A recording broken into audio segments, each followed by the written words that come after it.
আজকের ভিডিওতে আমরা আবার দেখব স্ট্রাকচার ম্যাপিংয়ের মধ্যে কিছু ভ্যালিড পুলব্যাকস এবং ইনভ্যালিড পুলব্যাকস। আমরা এই পুলব্যাকগুলি কোথায় দেখব?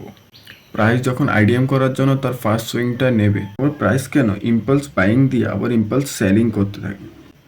প্রাইস যখন ইম্পালস বাইং দেয় তারপর আবার একটা পুলব্যাক দিয়ে আবার ইম্পালস বাইংকে শুরু করে। প্রাইস বারবার যখন ইম্পালস বাইং দিয়ে হায়ার হাই ক্রিয়েট করছে, আবার প্রাইস যখন তাদের লিকুইডিটিকে ছেড়ে আসছে নিচে, তখন এই পুলব্যাক দিয়ে আবার লিকুইডিটি গ্র্যাব করার জন্য প্রাইস নিচে যায়, তারপর আবার হায়ার হাই ক্রিয়েট শুরু করতে থাকে। এবার দেখবো আমরা কিছু ভ্যালিড সুইং।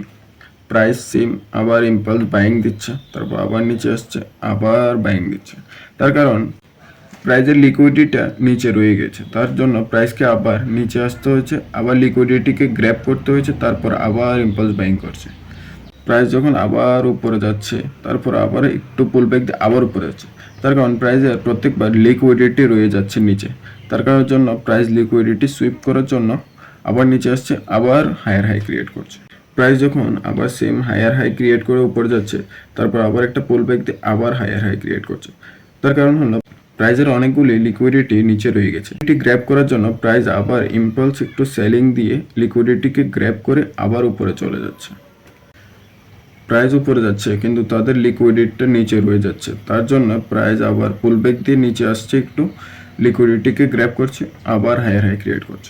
এটি হলো কিছু ভ্যালিড সুইং, যেগুলির দ্বারা আমরা বুঝতে পারি এটা একটা পারফেক্ট আইডিএম হয়েছে। এগুলি হলো কিছু ইনভ্যালিড সুইংস, যেরকম প্রাইস উপর যাচ্ছে কিন্তু প্রাইসের লিকুইডিটি নিচে রয়ে গেছে, কিন্তু তারপর আবারও প্রাইস উপরে যাচ্ছে, কিন্তু প্রাইসের লিকুইডিটি নেওয়ার জন্য ক্যান্ডেলটা নিচে আসেনি। সেম, প্রাইসের লিকুইডিটি নিচে রয়ে গেছে, প্রাইস আবার উপর যাচ্ছে, কিন্তু প্রাইসের লিকুইডিটি নেওয়ার জন্য এখনও ক্যান্ডেলটা নিচে ক্রস করেনি। প্রাইস বাইং করছে কিন্তু প্রাইসের যে লিকুইডিটিটা রয়ে গেছে নিচে, কোনো ক্যান্ডেলে আসেনি প্রাইসের এই লিকুইডিটিটাকে গ্র্যাব করার জন্য, তার কারণে এটা ইনভ্যালিড সুইং। সেম, প্রাইস আবার উপরে যাচ্ছে কিন্তু প্রাইসের যে লিকুইডিটিটা রয়ে গেছে নিচে, এই লিকুইডিটিটাকে গ্র্যাব করতে ক্যান্ডেল আসেনি, তার জন্য এটা একটা ইনভ্যালিড সুইং। আর এরকম সহজভাবে ট্রেডিং শিখতে হলে আমাকে ফলো করতে পারো।